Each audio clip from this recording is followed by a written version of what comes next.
If this video pushes you to become 1% better today, subscribe because I upload powerful motivational speeches every week. Yes, I run every single morning. So that's what time are you up? When are you waking up? I'm up about 5:30. So every morning it starts with a run. And that's because that's the one thing I hate to do more than anything in the world. So that's like my cup of coffee. And I'm all about armoring yourself. So the second you leave your house, and the second you open your phone, the second you do any of that, you are now letting in poison and cancer. So I make sure a lot of things you can't avoid. So as I get up, I start to armor plate my mind and body. Like a person's going to war, you put your body armor on. That's what I'm doing on that run. I'm waking up and I'm giving myself all this armor. So when I come out in the world, now look at that phone, I'm ready. I'm not waking up late. I'm not rushing around. I'm not disorganized because I know I'm gonna get hit in the fucking mouth. There's an art to getting hit in the fucking mouth. And that is why these things are important. You have to wake up and you have to give yourself belief. You have to give yourself confidence. So that it starts with that run. So after the run, I come home, I eat something small. How long's the run typically at the moment? Nowhere under 12 miles. So 12 miles is the minimum. You have to want it. You have to want to be better. And it starts off with you have to have pride in yourself. You have to have pride in yourself. You have to have, there's something about you, whether it's your last name, whether it's just the smallest thing.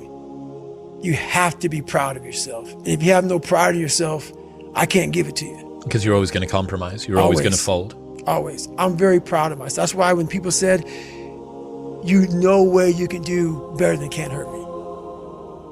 Roger that. We'll see. It's that pride that wakes you up. And now I'm not talking about bad pride.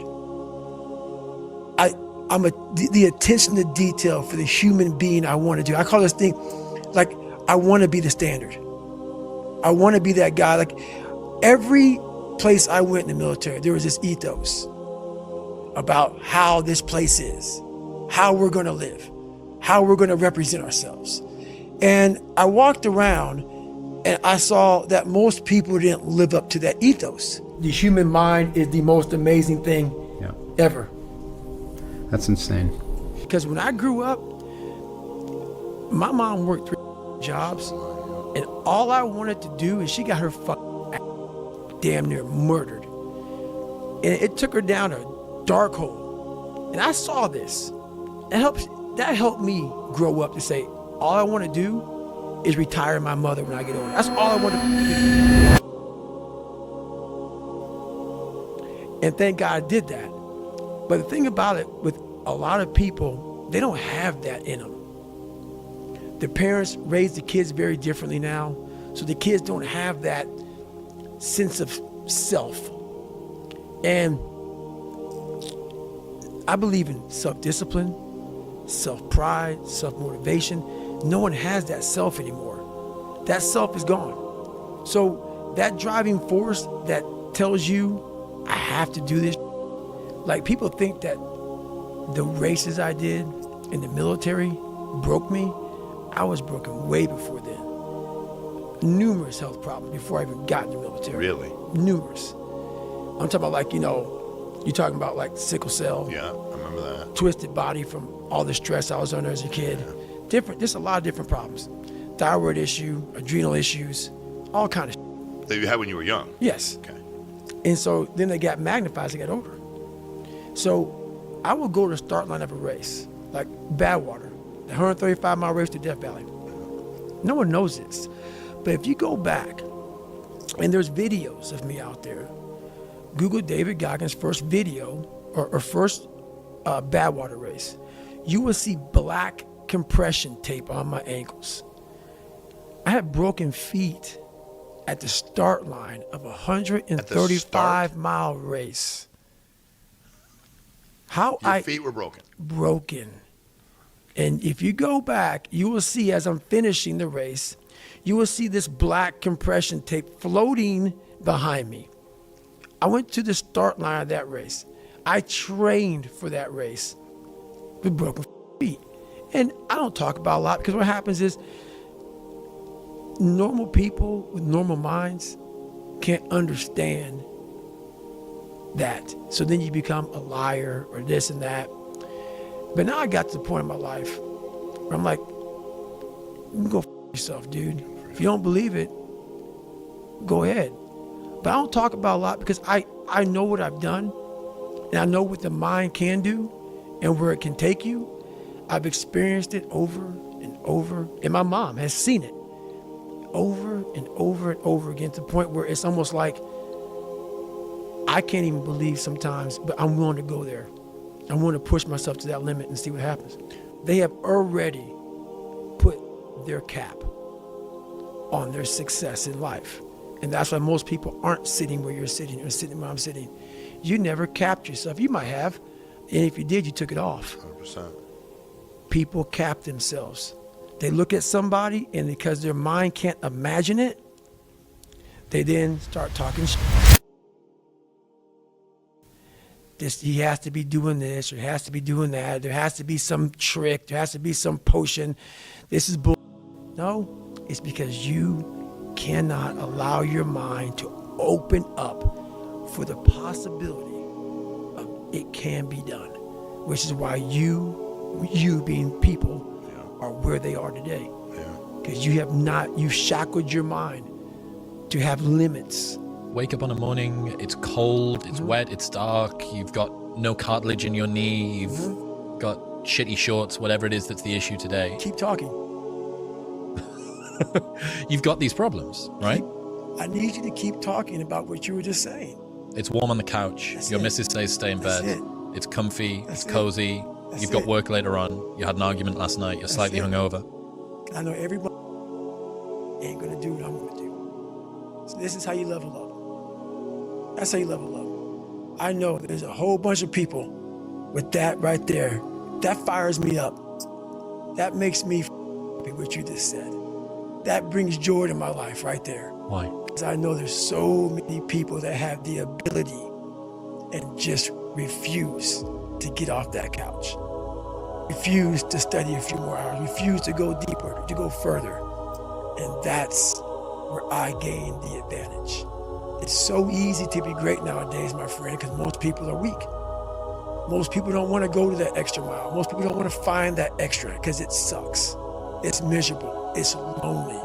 You talked about that you were kind of, lonely by yourself. I was the same way. And that used to hurt me growing up. Now I thrive in that. That's the only place to be. One big thing is a lot of people, it's hard to imagine, but you have to learn how to fail. Because I'm going to explain this to you. I had big dreams. A lot of us have big dreams, big goals. And when you have goals that are maybe outside your reach, you have to know that getting to that goal, you're gonna have a lot of bad days, a lot of setbacks. So like when I was losing 106 pounds in 3 months, the first 2 months or first 2 weeks, it's like I was gaining weight. I would lose a pound, gain 2. So I was just failing. I kept failing and kept failing and kept failing. So I had to teach myself how to fail right. And what that means is when I fail, I can't spend much time in that fail zone. I have to be able to get up and get after the next day just as fast, because my goals were to be a Navy SEAL. I don't have time to stay here and feel bad for myself for weeks and months and years, because I'll lose that time. So the big thing is know that if you have big goals and big dreams, along the way failure is going to happen. So how fast do you get up from that? And you got to teach yourself that. I say, I define success very differently than most, I believe. I don't think success is actually you not struggling or not quitting or stuff like that. I define success by you continuously fighting, by always showing up every single day by whatever's in front of you and putting one step in front of the other, regardless what the outcome may be. You just continue to fight every and any obstacle in front of you. That is my definition of success. Catchphrases, people always say, failure is a part of life and failure is how you grow. I've said all that stuff before, but it really is a bunch of shit. It really is, man. I'm gonna be honest with you, man. I'm so tired of hearing all these cliche fucking, you know, like goal setting posters and all that shit. Half the people who write that shit aren't even doing the shit they're talking about. Half the people talk about failure, you know, they're millionaires sitting back in some nice house or whatever they're talking about. So it makes me. The reason why I believe I can talk on failure is because I'm still failing today, and I'm failing in a major way, and I'm living when I'm talking. So many people who talk about all this, they're has-beens. They're people who used to do it back in the day, and I talk about it. Are you living it today? So for me, failure is something that you should be afraid of. It should be afraid of, but that's why you should go out there and challenge yourself to fail.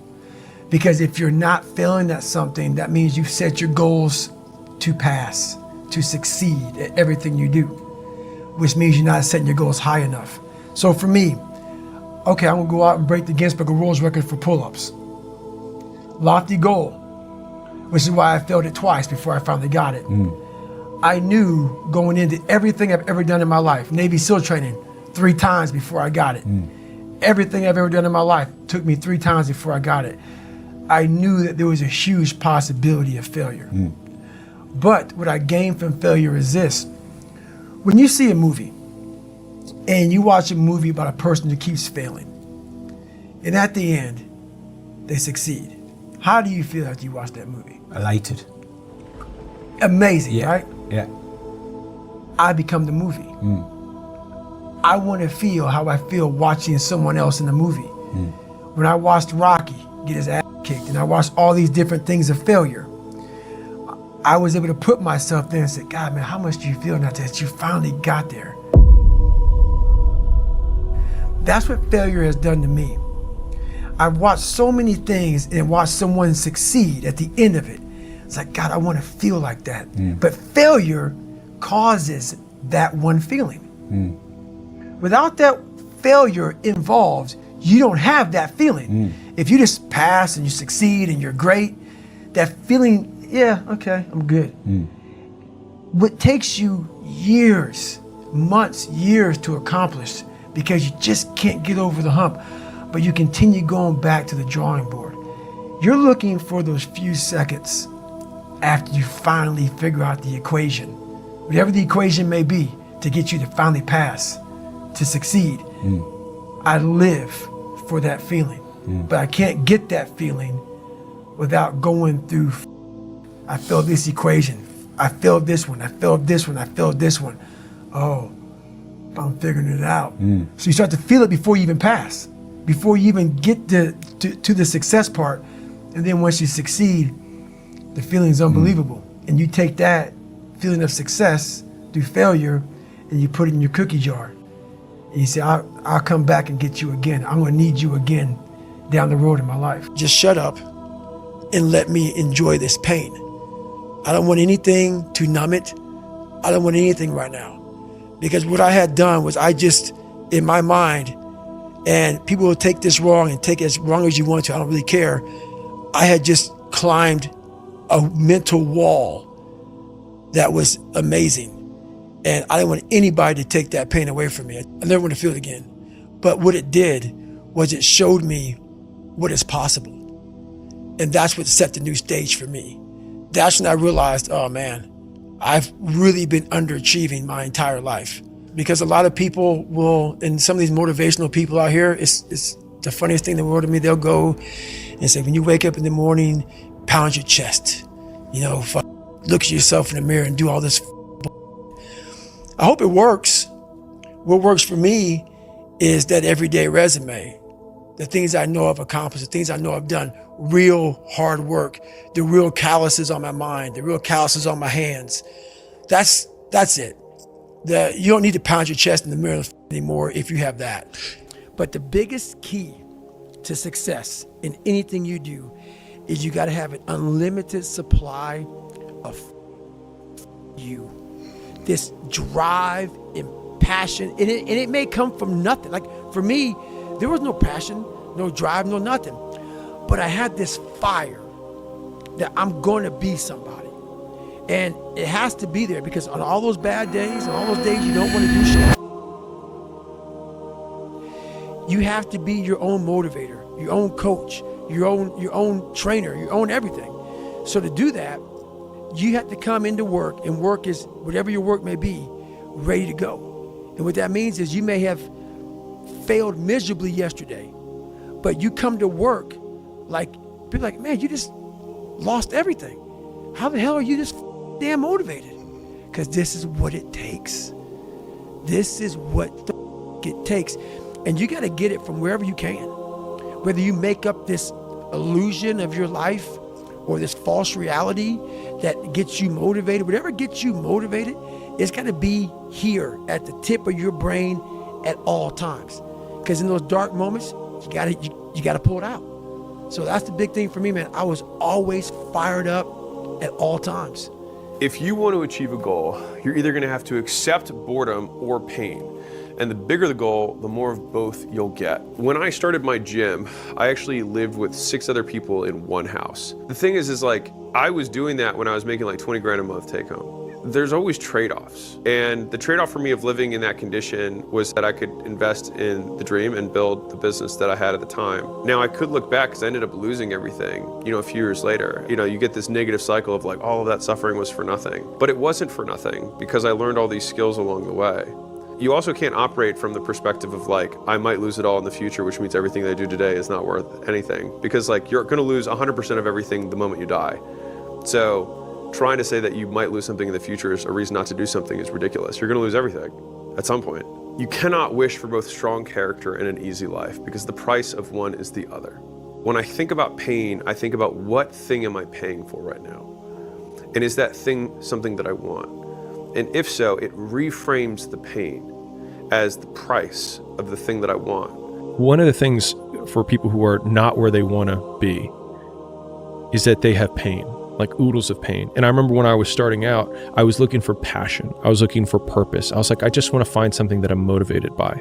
But it's the cat and the cheese. It's like we're looking for cheese, but we have all these cat behind us, and all we have to do is look and remember that they're behind us and chasing us. And so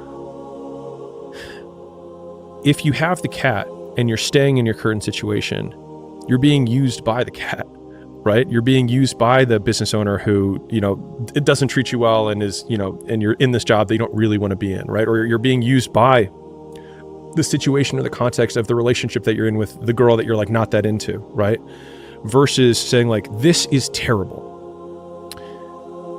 And because of this terribleness, I now have something that I can run away from. And then like, rather than not looking at the knife or trying to take painkillers to not feel the pain, it's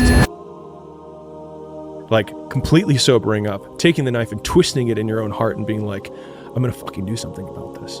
And I think that's what the heroes, like if we're heroes in our own story, it's not avoiding pain, it's choosing from the very beginning, the alchemy, which is like you have these terrible situations. It's like, and you have the opportunity to turn them into magic and skip or shortcut all the growth you're going to have in a really short period of time simply by twisting the knife and being like, I'm going to do something about it.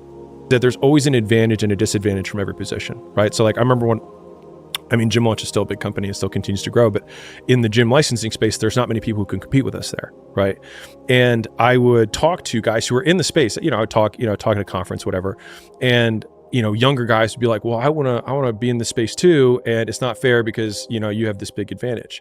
And I was like, you have a way bigger advantage than I do. I was like, because if I were in your position, I would go to every single gym owner and be like, you don't want to be with Gym Launch. You don't want to be with Alex. You're just a number to him. Like, you're never going to talk to him. Like, you're just a cog in the wheel there. With me, you're going to get my personalized attention. There is just some employee down the chain that's following some process, right? I was like, but on the flip side, if I'm talking to that same gym owner, then I'm going to say, you don't want to talk to Jimmy. He lives in his mom's basement. He has no proof that he's good at what he's at. The reason that we're number one in the space is because we've done it so many times and we have a system that we know that if you go on this side, you will get this result on the outside. I was like, there's always a position and there's always an advantage. I was like, you just have to play the one you've got. And most people just look at what everyone else's advantage is and don't think, which one do I have? Most of the pain that people experience is purely in their own minds. One of the easiest ways to have more money is to work more hours. And you're like, how is that possible? Well, when you work more hours, it actually kills two birds. One is that you actually make more money when you work more hours. But on top of that, you don't spend money because you have less time to spend it. And so every hour of work is a net positive in two directions. So it saves you money you're not spending and makes you money. And so you want to find those little twists that you can make in your investments of time and money that are outsized. It's not just that you gain, you also stop the loss. I've always been willing to bet big on me.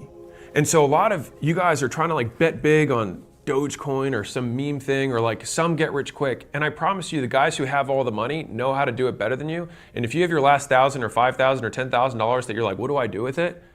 Bet on you, because you'll never sell you. You're a long-term hold, right? And so if you get better, you guarantee the win.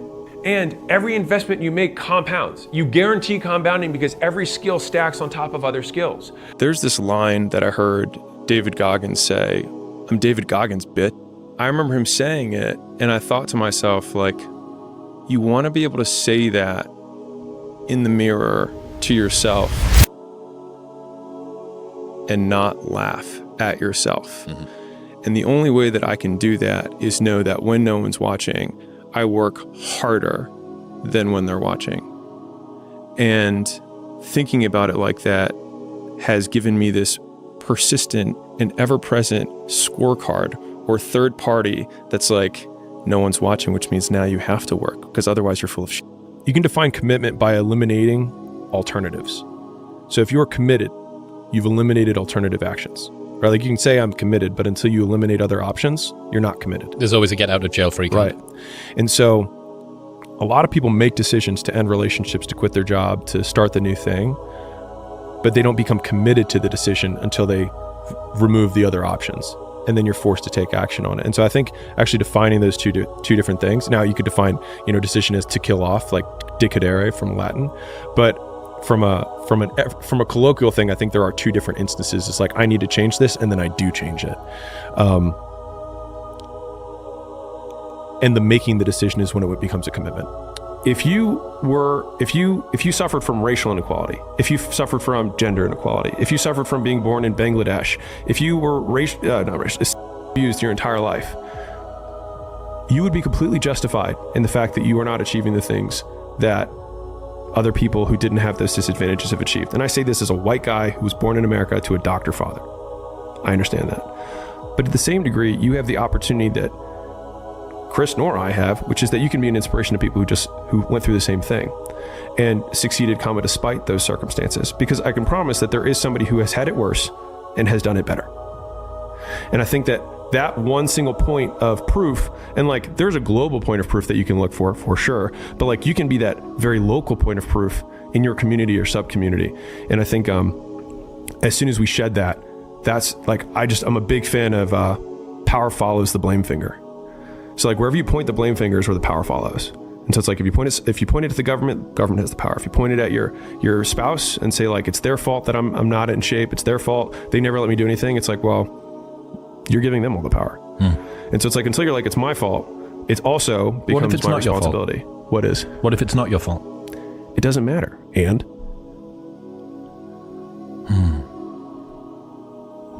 like I can't run marathons because I lost my leg at birth. And either you can just never try, or you put the metal thing on and you do it anyways. You have nothing to lose.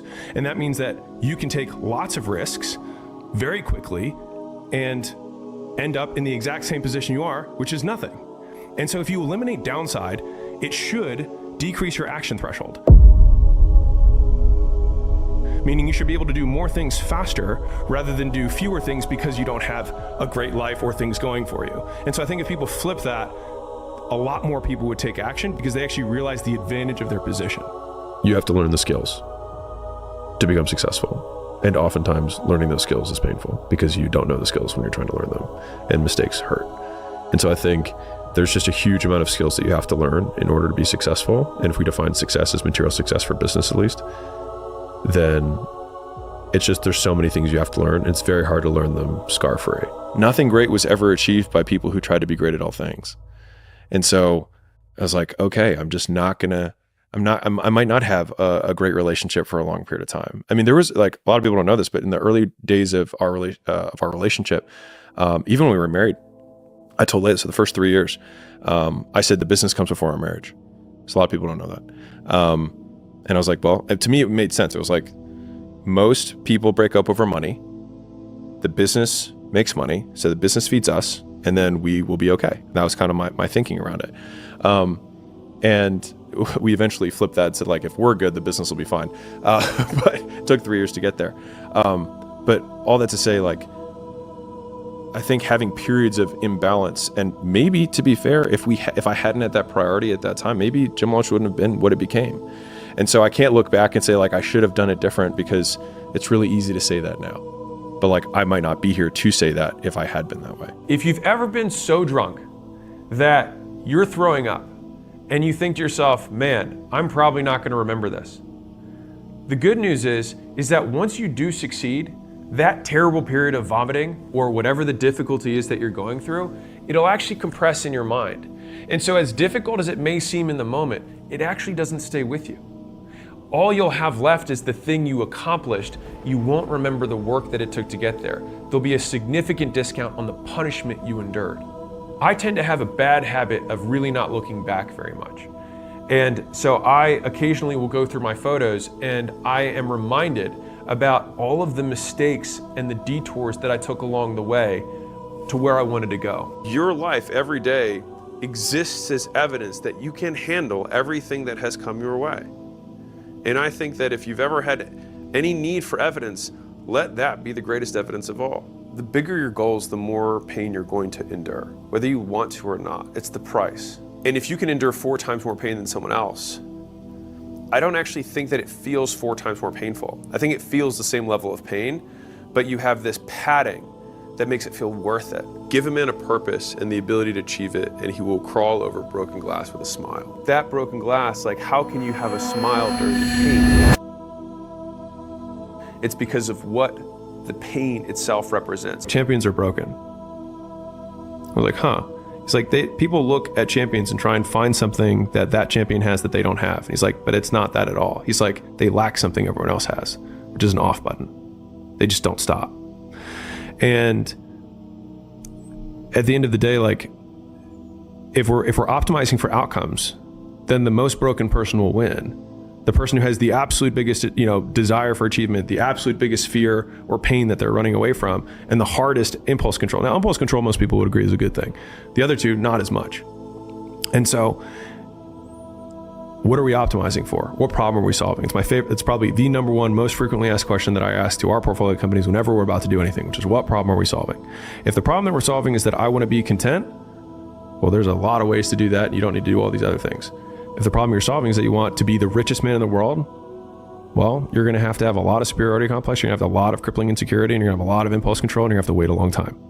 I think what a lot of people don't get, myself included when I was earlier starting, is people don't get the amount of volume that it takes to be successful, right? Like, I'll tell you, I had a different conversation the other day. So a good friend of mine, very successful, and like to the B level successful, right? And so he had a conversation with me. He's wanted to start building a personal brand just because he wants to give back. And he was like, dude, why? He's like, your stuff just crushes compared to mine. Like, what am I doing wrong here? And I gave him a couple tips, and then he was like, well, how much content are you guys putting out a week? And I was like, I think we're at like 350 pieces a week.